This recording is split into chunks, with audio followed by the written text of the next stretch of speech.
রাজ্য সরকার সদর্থক ভূমিকা নিলেই অনশন আন্দোলন তুলে দেওয়া হবে বলে স্পষ্ট করলেন ডিএ আন্দোলনকারীদের প্রতিনিধিরা। রবিবার রাজ্যপাল সিভি আনন্দ বোসের সঙ্গে বৈঠক করেন সংগ্রামী যৌথ মঞ্চের 5 প্রতিনিধি। বকেয়া ডিএ সহ একাধিক দাবি নিয়ে আলোচনা হয়। রাজ্যপালের সঙ্গে বৈঠক শেষে বেরিয়ে সংগ্রামী যৌথ মঞ্চের প্রতিনিধিরা জানিয়েছেন তারা তাদের সব দাবি দেওয়া রাজ্যপালকে জানিয়েছেন। দাবি মেটানোর আশ্বাস দিয়েছেন রাজ্যের সাংবিধানিক প্রধান সিভি আনন্দ বোস। ডিএ জট কাটাতে এবার আসরে রাজ্যপাল সিভি আনন্দ বোস। প্রথমে একটি টুইট করে অনশনকারীদের আন্দোলন তোলার বার্তা দেন তিনি। এরপর আজ দেখা করেন বিক্ষোভকারীদের সঙ্গে। রবিবার রাজভবনে আসে আন্দোলনকারীদের 5 সদস্যের একটি দল। রাজ্যপালের সঙ্গে আধ ঘন্টা কথা বলে বেরিয়ে যান তারা। রাজ্যপাল সিভি আনন্দ বোসকেও ত্রিপাক্ষিক বৈঠকের আবেদনও জানান তারা। আন্দোলনকারীরা জানান রাজ্যপাল তাদের দাবির সঙ্গে সহমত। রাজ্যপাল মধ্যস্থতা করে ত্রিপাক্ষিক বৈঠকের ব্যবস্থা করবেন। সরকারের কাছ থেকে কোনো বার্তা না পর্যন্ত আন্দোলন অনশন করবেন বলেও জানিয়েছেন আন্দোলনকারীরা।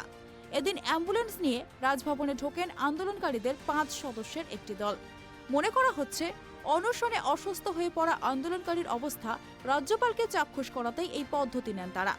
আজ রাজভবন থেকে বেরোনোর পর সাংবাদিকদের সামনে আন্দোলনকারীদের মধ্যে একজন বলেন, সরকারের সংবেদনশীলতা আপনারা দেখুন, 31 দিন হয়ে গিয়েছে। সরকারের তরফে একজন মন্ত্রী আমলা এসে অনশনকারীদের খোঁজ খবর নেয়নি। আমরা সেইটাই বলেছি, আমরা সম্মানজনক শর্তে বিষয়টির নিষ্পত্তি চাই। এর পাশাপাশি তিনি বলেন, রাজ্যপাল আমাদের ইতিবাচক আশ্বাস দিয়েছেন। তিনি তার সাংবিধানিক গণ্ডির মধ্যে থেকে এই বিষয়টি সহানুভূতির সঙ্গে বিবেচনা করছেন। সরকারের যথাযথ স্তরে আমাদের বক্তব্য তিনি পাঠাবেন।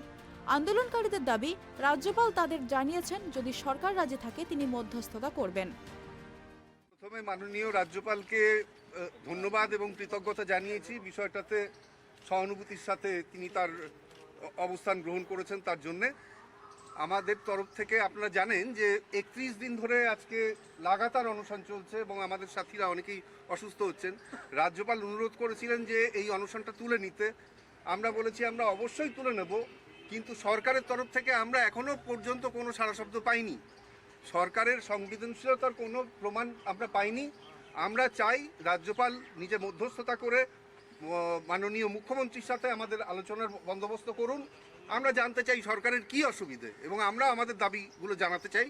এটা এক।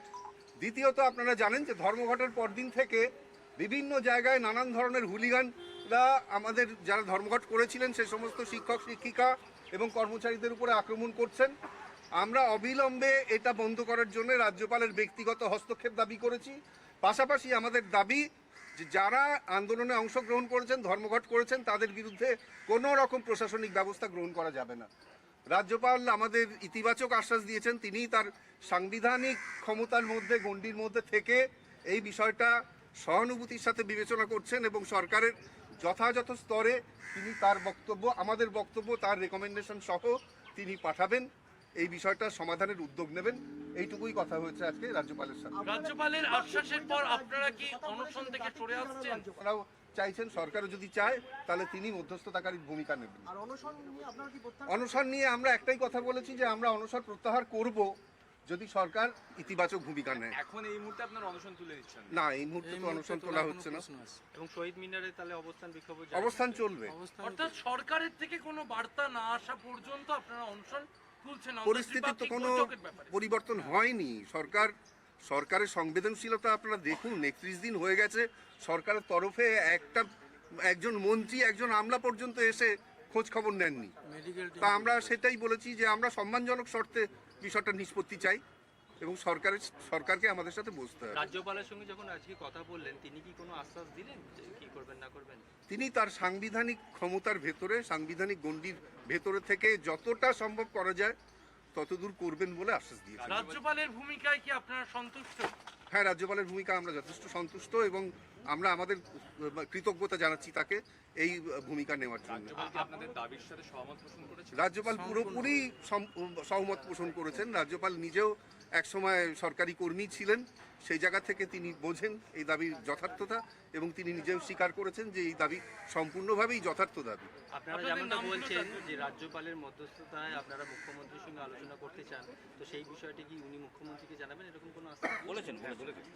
এবং আমরা দেখতে চাই যে উনি এটার পরে কি স্টেপ হলো, তারপরে আমরা অনশনের ব্যাপারে সিদ্ধান্ত পরে জানাবো। আমরা আশা করছি যে উনি সাংবিধানিক প্রধান হিসাবে যেটা বলেছেন সেটা রাজ্য সরকার সম্মান দিয়ে, সেটা আমরা যেমন একটা তার অনারে আমরা এসেছি এবং আশ্বাস দিয়েছি, রাজ্য সরকারও তার সম্মান রেখে এটা আমরা আশা করছি এবং তারপরে আমাদের স্টেপ আমরা জানাবো।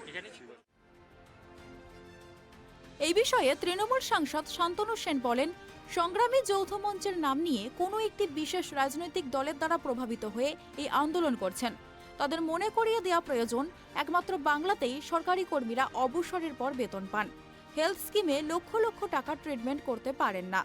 করোনার সময়ও আমাদের কর্মচারীরা সঠিক সময়ে মাইনে পেয়ে গিয়েছেন। এই সমস্ত কিছু মাথায় রাখা প্রয়োজন। বামফ্রন্টের সময় 35% ডিএ দিয়েছিল, সেখানে আমাদের সরকার 105% ডিএ দিয়েছে। তারপরেও 1 লক্ষের বেশি টাকা পাও না। সেই টাকা পেয়ে গেলে মিটিয়ে দেওয়ার চেষ্টা করা হবে।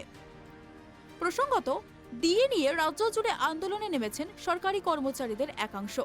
বিক্ষোভ অনশনের পাশাপাশি শুক্রবার ধর্মঘটেও সামিল হন তারা। যদিও কড়া হাতে এই ধর্মঘট প্রতিহত করার চেষ্টা করে রাজ্য সরকার। যারা শুক্রবার চাকরিতে যোগ দেননি তাদের সার্ভিস ব্রেক করা হবে এবং একদিনের বেতন কাটা হবে বলে জানিয়েছেন রাজ্য সরকার। জানিয়ে পাল্টা প্রতিবাদ জানায় বিজেপি। এদিকে 31 দিন অনশনে অসুস্থ হয়ে রয়েছেন অনেক আন্দোলনকারী। তবে সরকারের পক্ষ থেকে কেউ তাদের একটিবারও খোঁজ নেয়নি বলে দাবি করেন বিক্ষোভকারীরা। অবশেষে আজ তাদের সঙ্গে রাজ্যের সাংবিধানিক প্রধানের সঙ্গে কথা হলো।